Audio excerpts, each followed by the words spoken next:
Los celos. Muchas personas me escriben con respecto al tema de los celos que sufren. Los celos no de la pareja, sino sus propios celos, cómo poder vencerlos y de qué forma poder manejarse para sentirse más plenas o más plenos en su vida y no ser víctimas de relaciones enfermizas o patológicas. Muchas veces uno entra en determinados sitios o lee determinados libros y pareciera ser que el tema de los celos es una cuestión de voluntad, ya que se hace mucho hincapié en frases hechas como es un problema de autoestima, tenés que subir tu autoestima, no te conviene ser celosa o celoso, etcétera. En realidad la voluntad no puede modificar un problema a nivel inconsciente tan profundo como el tema de los celos. Si la persona se siente insegura, no es una cuestión de que elige sentirse insegura, es una realidad. Es como una persona que fue víctima de una violación, si vuelve al espacio físico donde sucedió el hecho, la persona va a sentir miedo. Entonces yo no le puedo decir a la persona, no sientas miedo. Si la voluntad pudiera manejar nuestras emociones y nuestros sentimientos, sería todo mucho más fácil. El problema de los celos tiene que ver con esa inseguridad básica.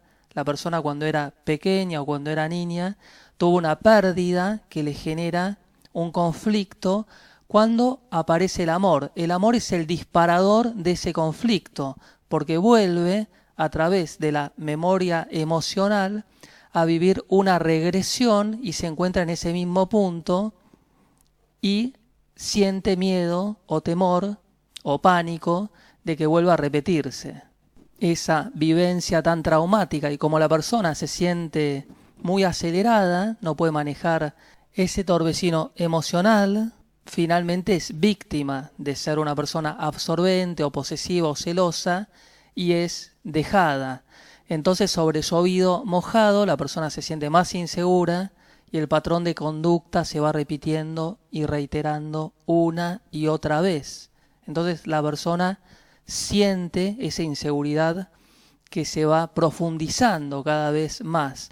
Entonces la única forma de solucionarlo es profundizando en el problema para que la persona pueda resolverlo.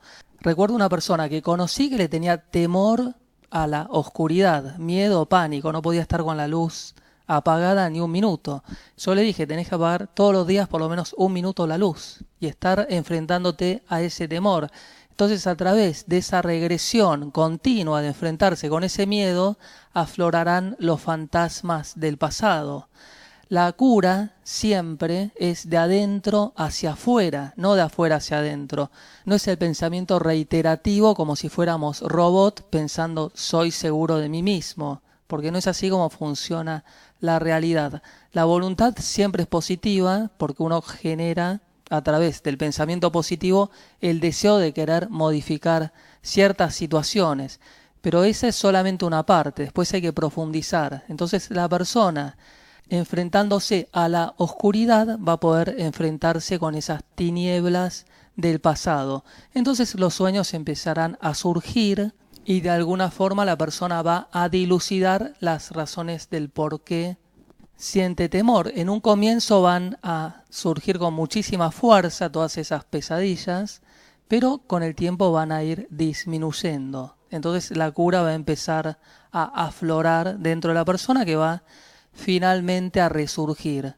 Entonces la persona celosa tiene que enfrentarse con esa parte más vulnerable de sí misma que está relacionada con ese pasado más remoto. Es ahí donde comienza el conflicto y donde comienza el problema. El inconsciente es como un rompecabezas. En la medida que vamos completando cada una de las piezas, vamos a estar más completos como para poder brindarnos y que también la otra persona sienta nuestra propia plenitud. En la medida que estamos muy incompletos, estaremos a merced de la buena voluntad de la otra persona, si la otra persona puede o no hacerse cargo.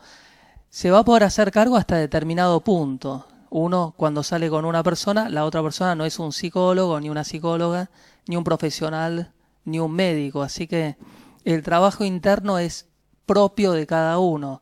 Si nosotros estamos sufriendo ese tormento, seguramente con esa persona va a ser difícil poder concretar una relación a largo plazo. Primero tenemos que vencer esos fantasmas del pasado propios para posterior a eso estar capacitados como para poder brindarnos y poder dar. La pareja es dar y recibir. Siempre va a generar mucha resistencia interna, enfrentarse con esos fantasmas del pasado, pero es la única forma, abrir y que pueda salir todo ese mal o toda esa inseguridad o todo ese daño del cual hemos sido víctimas. Posterior a eso, a través de los sueños y la catarsis que se va a manifestar de una manera continua, nos sentiremos mucho más alivianados y podremos finalmente dejar atrás ese tormentoso pasado. Si el inconsciente no se hace consciente, seremos víctimas de ese pasado y un día nos despertaremos y nos miraremos al espejo y nos encontraremos con esa persona que tanto daño nos hizo.